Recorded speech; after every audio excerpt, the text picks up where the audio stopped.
10 समानताएं आज हम आपको बताएंगे राम जी की और वनवासियों की। 10 कितनी समानताएं? आपको हम वनवासियों की और राम जी की 10 समानताएं बताएंगे। देखिए हमने कथा क्यों की। राम जी एक वचनी हैं, पहली समान। राम जी का पहला गुण, राम जी एक वचनी है, एक वचन पर रहते। और भैया वनवासी भी एक वचनी है। एक बार जिसको कह देंगे कि हम तुम्हारे साथ रहेंगे, फिर प्राण चले जाएं, पर वो साथ नहीं छोड़ते। आप इतिहास उठाकर देख लो, राम जी के युद्ध से लेकर के वर्तमान कलयुग में अहिल्याबाई, दुर्गावती, इन आदि आदि युद्धों में वनवासियों ने एक बार वचन दे दिया है, लौटकर वो मुड़े नहीं है, प्राण चाहे चले गए। ये पहला लक्षण वनवासियों का। अब जंगल में रहने वाले वनवासियों का दूसरा गुण राम जी से मिल रहा, सुनिए कौन सा। राम जी में दूसरा गुण है एक पत्नी, जानकी जी। राम जी के जीवन में भी बहुत लोग आए बहकाने के लिए। सूपनखा आई ना, सूपनखा कहती है तुम सम पुरुष न मोह सम नारी, यह संयोग विधि रचा। राम जी से कहती है महाराज जितने आप सुंदर हो ना उतने मैं सुंदर हूं। ब्रह्मा जी ने ना तो तुम्हारे जैसा कोई पुरुष बनाया, न मेरे जैसी कोई नारी बनाई। तो भगवान बोले क्या करें? बोले ब्याह कर लो, शादी कर लो। राम जी बोले देखो हमारी तो रजिस्ट्री हो चुकी है, ये जो बगल में बैठी ना ये हमारी देवी जी हैं। और आप रामायण पढ़िएगा तो रामायण में बहुत विचित्र गोस्वामी जी ने चौपाई लिखी है, सीता है चितय कही तही बाता। सीता है चितय कही तही बाता।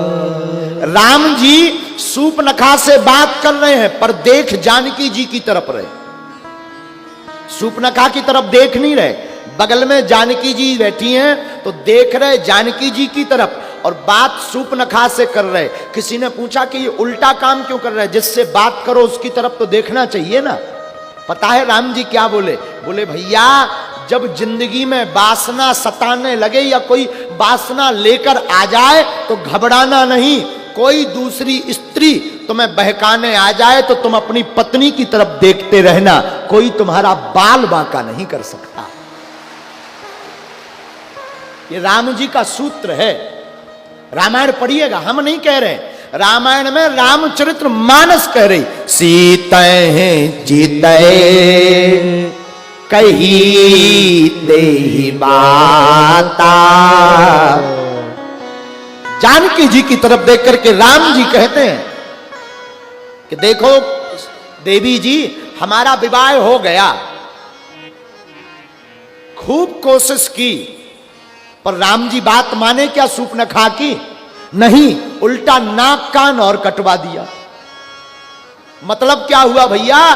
जो वासना लेकर तुम्हारे पास आए और तुम अपनी पत्नी की तरफ देखे रहो तो वासना तुम्हारा नाक कान नहीं काटेगी।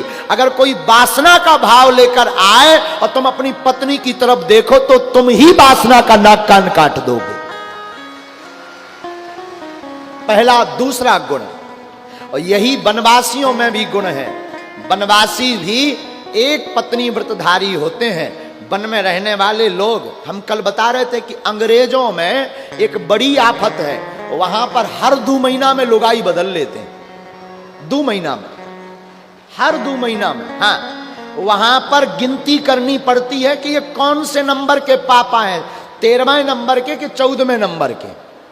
हाँ हाँ भैया सच बता रहे हैं, कभी विदेश जाइएगा, हम तो हो आए हैं तो बता रहे हैं तुम्हें।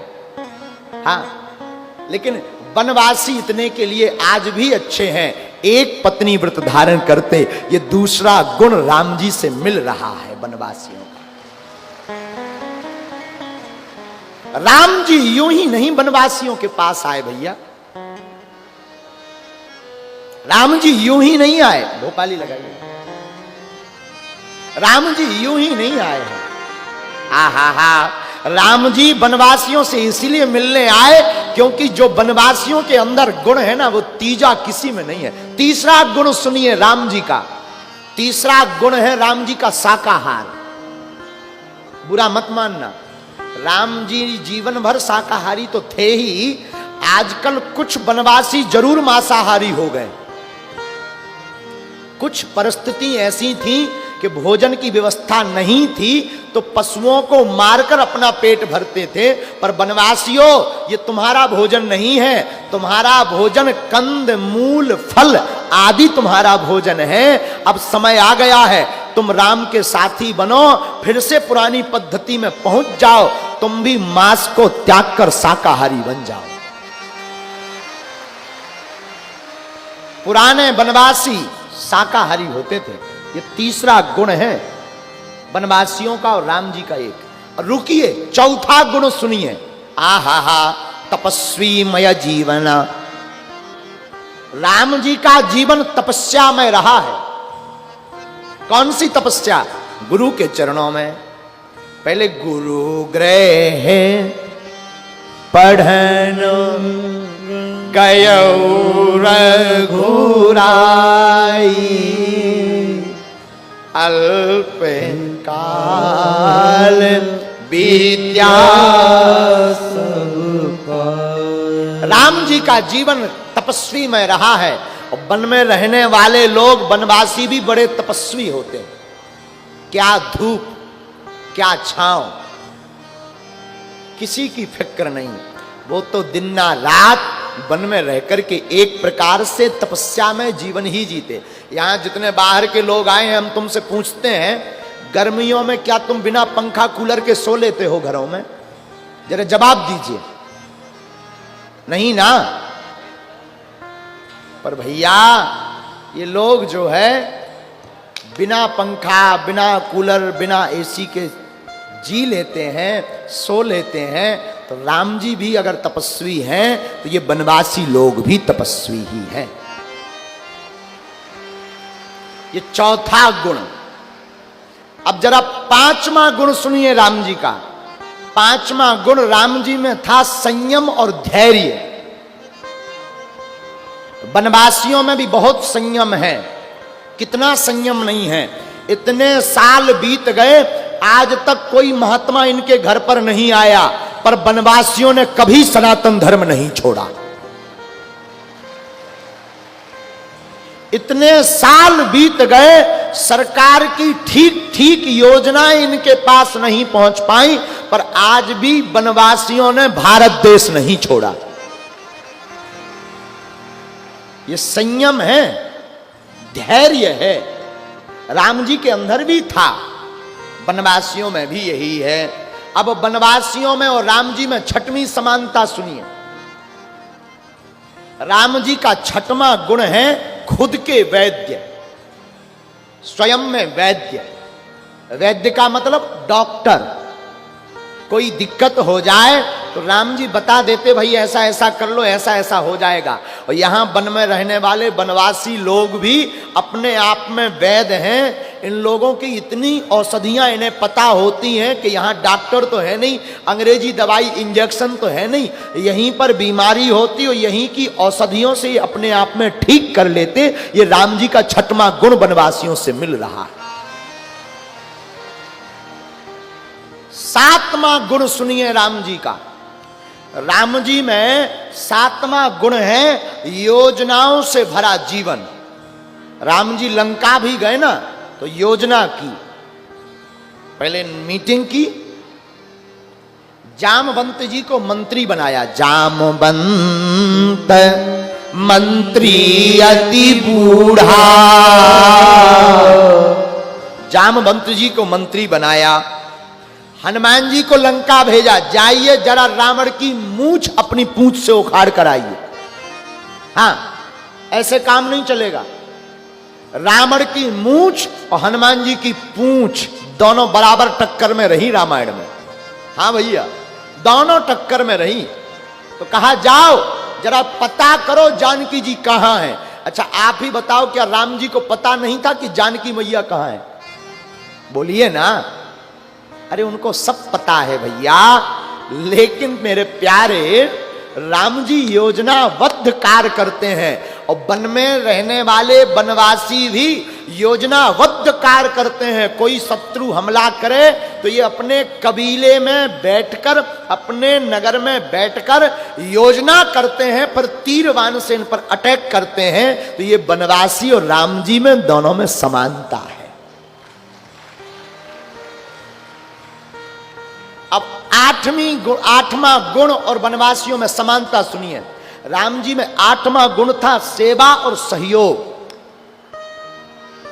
राम जी सेविक हुए, सेवी, बहुत सेवा की, गुरु जी की भी सेवा की, संतों की भी सेवा की, यज्ञ की रक्षा राम जी ने की, ये सेवा है। राम जी ने सहयोग भी किया, किसका? केवट का। केवट का चरण धुलाने में राम जी सहयोग किए, वरना लक्ष्मण जी कौन धुलने दे रहे थे। राम जी ने सहयोग भी किया बानर भालुओं का, और बानर भालुओं ने राम जी का सहयोग किया। तो राम जी में सेवा है, राम जी में सहयोग भी है, और वनवासी भी। आज यहां इस वन में, कलदा के जंगल में लगभग 10,000 लोग रुके हैं बाहर के, पर एक भी व्यक्ति ऐसा नहीं है जो बिना छाया के सोया हो। सब वनवासियों ने अपने अपने घरों में किसी ना किसी को लिटा रखा है। हाँ, सबको लिटा रखा है। रिश्तेदार तो घर में रुके सो तो ठीक है, और सच बतावे वनवासियों, तुम भी भाग्यशाली हो जो कभी जिंदगी में तुम्हारी रिश्तेदारी नहीं चली, वो भी रिश्तेदार तुम्हारे यहां वर्तमान में पूरी खाने आए। कुछ बता रहे थे हमको, हाँ जी या ना जी, ये सही है कि गलत? हमको एक दादाजी बता रहे थे, बोले महाराज जी जो रिश्तेदारों के कभू दर्शन नहीं भया, वे 5 दिना से डेरा डाले हैं गुरुजी। तो वनवासियों में भी सेवा है और सहयोग है। राम जी का 9वां गुण सुनिए। राम जी में 9वां गुण है रिश्तों में सम्मान। माता पिता की आज्ञा भी मानते हो राम जी। प्रातः काल उठ के रघुनाथा, माते पिता गुरु नाई माता। राम जी प्रातः काल उठ करके माता पिता और गुरुजनों को प्रणाम करते हैं, जय जयकार करते हैं। वनवासियों में भी यह समानता है। अभी जब मंच पर यहाँ के वनवासी चढ़ते हैं ना, तो सबसे पहले प्रणाम करते सीढ़ी के पास, फिर व्यास गद्दी के पास। भैया जो रिश्तों में सम्मान राम जी में है, वही हमारे वनवासियों में भी है। ये राम जी का 9वां गुण। अब जरा 10वां गुण सुनिए राम जी का। राम जी का 10वां गुण है भगवान को बहुत प्रिय भक्त हैं। कुछ भी हो जाए, राम जी मर्यादा तोड़कर अपने भक्त से मिलते हैं, और ये समानता वनवासियों में भी है। वनवासी भी अपना काम छोड़कर भगवान से मिलने के लिए कथा में आते हैं। अगर भगवान भक्त के लिए प्रिय हैं, तो इन वनवासियों को भगवान भी प्रिय हैं। ये भैया 10 लक्षण हैं वनवासी और राम जी के, दोनों मिलते जुलते। इन्हीं 10 कारणों से हमने राम कथा वन में की है। ये वो कारण है जिन कारणों से हमने राम कथा वन में की है, और हमें विश्वास है इस राम कथा से सब वनवासी राम राम जपेंगे। हाँ जी या ना जी? बोलो ना, जपोगे ना? कल तो हम सुबह चले जाएंगे, आज कथा विराम हो जाएगी। कौन जिंदगी भर अब राम जी का हो गया, जरा बताओ। अच्छा मान लीजिए कोई दूसरे धर्म का व्यक्ति आएगा और तुम्हें बहकाएगा कि तुम भगवान भगवान के चक्कर में ना पड़ोगे, तो क्या तुम उसकी बातों में आ जाओगे? बोलो, जोर से हाथ उठाकर बताओ, आ जाओगे क्या? अच्छा नहीं आओगे ना,